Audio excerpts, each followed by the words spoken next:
اے نوجوان، ذرا رک اور اپنے دل سے ایک سمپل اور سادہ سا سوال کرنا، کیا جو تو کر رہا ہے وہ واقعی اسلام ہے؟ We say love marriage is my right، لیکن کیا یہ حق اللہ اور اس کے رسول نے دیا ہے یا صرف انسٹاگرام اور سوشل میڈیا نے یہ حق ہمیں دیا ہے؟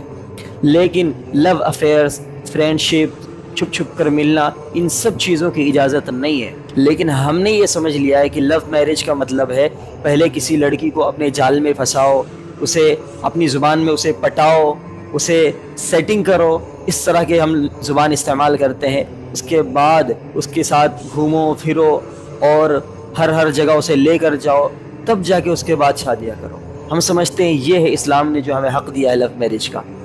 قرآن کہتا ہے وَلَا تَقْرَبُوا الزِّنَا إِنَّهُ كَانَ فَاحِشًا، اللہ تعالیٰ نے صاف صاف قرآن میں منع کر دیا ہے کہ زنا کے قریب بھی نہ جاؤ۔ لیکن آج کا نوجوان زنا کے قریب تو دور کی بات، زنا میں مبتلا ہے۔ دس از اے اسٹرکٹ وارننگ۔ اور ہم کیا کر رہے ہیں؟ رات دیر تک چیٹنگ، ریلز شیئر کرنا، چھپ کر کال کرنا، چھپ کر ملنا۔ This is not love, this is a trap of شیطان۔ یہ لو میرج ہے نا، اکثر جھوٹ سے شروع ہوتا ہے اور ختم ہوتی ہے پچھتاوے، ڈپریشن اور گناہ پر۔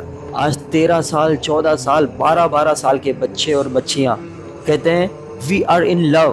چھوٹے چھوٹے بچے اس بے حیائی میں مبتلا ہو چکے ہیں۔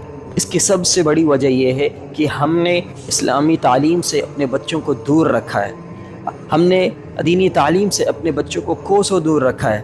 اگر ہم اسلامی تعلیم اور دینی تعلیم انہیں دیتے اور ان کو مقدم رکھتے، پہلے نمبر پہ دینی تعلیم کو رکھتے، تو خدا کی قسم یہ نوبت نہیں آتی۔ لیکن نہیں، ہم نے کو ایجوکیشن دینا ہے۔ آج کل تعلیم کے نام پر بے حیائی کو پروموٹ کیا جا رہا ہے۔ علماء کرام نے، شریعت نے کبھی بھی یہ منع نہیں کیا کہ تم اپنے بچوں کو تعلیم نہ دو، تعلیم دو لیکن شریعت کے دائرے میں رہ کر تعلیم دو۔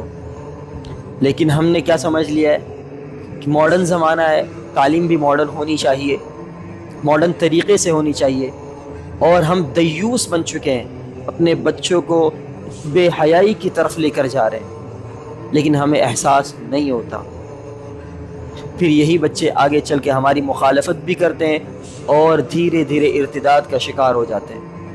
اس لیے میرے دوستو، اللہ کے واسطے اپنے بچوں کی حفاظت کیجیے۔ ایسی تعلیم کا کوئی فائدہ نہیں جو ہمیں بے حیائی سکھاتی ہو۔ اللہ سے کرے دور تو تعلیم بھی فتنہ، املاک بھی، اولاد بھی، جاگیر بھی فتنہ۔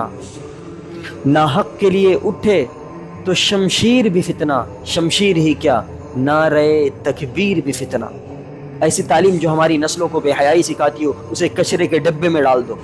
اگر تم اس حرام تعلق کو صرف اور صرف اللہ تعالیٰ کے لیے چھوڑ دیتے ہو تو اللہ کا وعدہ ہے کہ وہ تجھے اس سے بہتر عطا کرے گا۔ اللہ کے لیے ہر گناہ کو چھوڑ دو، ہر بے حیائی کو چھوڑ دو، ہر حرام تعلق کو چھوڑ دو، and then you will see Allah will give you a love that's halal, pure and forever.